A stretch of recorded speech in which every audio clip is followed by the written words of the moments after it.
Hello everybody, and welcome back to another Oscar prediction video, where today I will be taking a look at the category of Best Animated Short Film. So, this is interesting. Every year I try to predict the short film categories, and usually there's only so many shorts I can actually watch. Last year I didn't manage to see any of the animated short nominees, but this year I'm doing things a little bit differently because I was actually able to attend a screening that showed all 5 of the Oscar-nominated animated shorts back to back. Now, so far, I have not seen the live action and documentary shorts yet. Those are all separate events, and I'm probably going to have to catch up with the ones that I can online. But for now, I am something of an expert in the animated short film category. I'm really excited to break this one down for you all today. I will say, in the screening that I went to, because the animated shorts are really short, they did insert a bonus short at the end, which was Iru. And I thought that one was good. I love the Cartoon Saloon aesthetic, as a big fan of Wolfwalkers. I will say, I think I understand the reason why that one wasn't nominated, because it's the kind of short that really feels like it should have been a feature. The characters and the themes are complicated enough that it felt like they needed to be fleshed out a lot more than they were. But I'm not going to complain about that too much. We have 5 shorts nominated, and even though I've seen all of them, I couldn't tell you immediately what's winning. I think there is a world where any of these 5 get enough votes to win, so I'm just going to go based on what was my gut reaction from seeing them all in the theater. 5th most likely to win is The Three Sisters. So this short tells the story of 3 sisters who live alone on an island until a man comes to live on the island with them, and their initial repulsion of him grows into increasing jealousy as they compete for his attention. So this is the most outright comedic of the shorts that are nominated, and it is cute, it is funny, and I like how they're able to tell a story without any dialogue. It does feel like the slightest of the nominees. The other 4 nominees in this category are all trying to go for an emotional effect, and this one is really not doing that. This one is just trying to be funny. And it's hard for comedic shorts to win when they're up against dramatic shorts. Maybe if all of the other nominees were really heavy and this was the one lighthearted nominee, then maybe it would stand a chance, but that really isn't the case. People like this short, but I haven't seen a ton of overly enthusiastic responses, and the general consensus seems to be that this one is in 5th place, so that's where I have it. 4th most likely to win is Retirement Plan. So this one is about a man going through a list of things that he hopes to do once he's able to retire. This is the shortest of the nominees, only 7 minutes long, and it's very simple and incredibly basic animation style. This one has been described as sort of a New Yorker cartoon come to life, and I think that's an apt description. It is funny, but not flat-out comedy like The Three Sisters was. This is comedy with a little bit of sincerity, and it's the sort of thing that certain Academy voters of a certain age are going to watch this and really relate to it.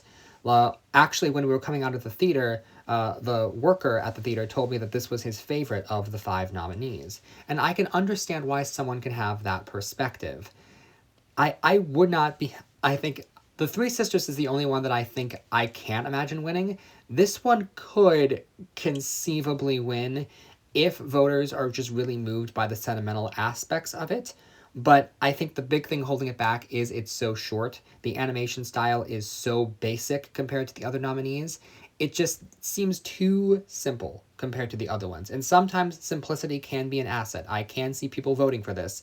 But I think the others are trying to do a little bit more. The others have more scope to them.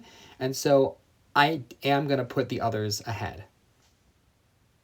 3rd most likely to win is Forever Green. So this short tells the story of a bear cub that is taken in by a sentient tree. So this is by far the most child-friendly of the nominated shorts, and it's a good one, to be perfectly honest. I may actually vote for this as my personal choice. It's very sweet, it's very moving. I like how it starts out very simple, but it grows to have this theme of environmentalism that's not the most subtle thing in the world, but it is very effective in conveying the message that it wants to convey. I was moved by it. And I do think certain Oscar voters will be moved by it. Sometimes they like to vote for the child-friendly short, as evidenced by something like The Boy, the Mole, the Fox, and the Horse. Other times, they're a little bit hesitant to go with a child-friendly one, as we saw with Robin Robin, which we all thought would win, but it lost to Windshield Wiper. Because animation has this stigma of being for kids, sometimes Oscar voters want to go out on a limb and go for the more mature one to prove that animation isn't for kids all the time. And I stand by that. I do really like this short. It is sweet, it is sentimental, but it might be a little too sweet and sentimental for some voters. Again, it's hard to guess where voters are going to go in certain years, but I've seen this one get a lot of criticism for the simple fact that it ends with a Bible verse. A lot of people are saying that that is the bridge too far, that stops them from fully getting on board with this one.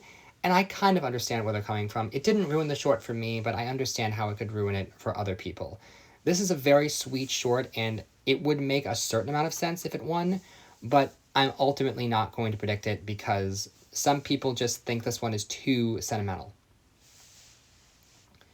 Second most likely to win is The Girl Who Cried Pearls. Okay, so this one tells the story of a grandfather telling his granddaughter a story about how he, as a boy, had an encounter with a girl who cried pearls. So, to be perfectly honest, as I was watching this one in the theater, throughout most of this short, I was like, oh, this one's winning. This one's definitely going to win. Because this was the only short that I had heard about prior to seeing it. This one has a bit of a high profile to it. The animation is really, really extraordinary. It's this beautiful stop motion aesthetic that fits this dark fairy tale vibe so well. It definitely has the highest production value of any of the shorts that are nominated in this category. It was probably the most expensive to make by a wide margin. It's gotten quite a bit of publicity around it. So all of that seems to point to the idea that this short is winning. And yet, where this short lost me is the ending. The way that this short ends, I was like, really? You're gonna end it there? Like, I get the idea of ambiguity, but this short really, really felt like it was building to something more than what it actually was building to. And that just left a sour taste in my mouth. Now, to be clear, this could still win, simply because it has the highest profile, simply because the animation is so good. When people are voting in this category, I think a big factor is which has the best animation, which has the best art style. And this art style really, really pops. And there are going to be some people, particularly in the animation branch, that are going to be inclined to vote for this. At the same time, though, that ending was such an anticlimax that I couldn't get fully on board with going with it. And I think it's very, very possible. The fact that it is so highly produced, does have such great animation, and it has the most memorable title, which doesn't hurt. I think maybe if we were still under the operations of you don't have to watch all the nominees, then maybe this one would be watched more than some of the others. But the short film that I am ultimately going to go with, number one most likely to win, is Butterfly. So, according to IMDb, this short tells the story of a man who is reliving memories through his life while swimming. And that is what it is, but I was not expecting exactly where this is going to go. I did not know going into the short that this is a true story about a black Jewish man who lived through, wait for it, the Holocaust. Now, it's become something of a running joke throughout the years that Oscar voters just can't resist rewarding films and shorts that are about the Holocaust. And in today's current political climate, Holocaust stories feel more relevant now than they have in a long time. I do think that's going to give this short a big leg up, to say nothing of the fact that it's a really, really good short on top of that. It is beautiful. It has really compelling animation, maybe not as compelling as The Girl Who Cried Pearls, but this art style really is effective, and they are able to do some really creative things with the animation. This is a really powerful short. It packs an emotional punch at the end, and so my gut is telling me it's probably going to win. Now, again, we never know for sure what Oscar voters are going to go for. And in this category, there is something for everyone. The Three Sisters is the comedic one. Retirement Plan is the relatable one. Forever Green is the charming, sweet, sentimental one. and Girl Who Cried Pearls is the one with the best animation. Any one of these could get votes, but when all else fails, I say you go for the sad one, you go for the one that really packs a wallop, you go for the Holocaust one. And so my official prediction in this category is Butterfly. So thank you very much for watching. I will try to get the next video to you out tomorrow, but I am going to be traveling starting tomorrow, and it's going to be really, really tricky for me to get the video out to you on time, but I'm going to try. So if I do get a video out, it's probably going to be Best Original Score. See you then.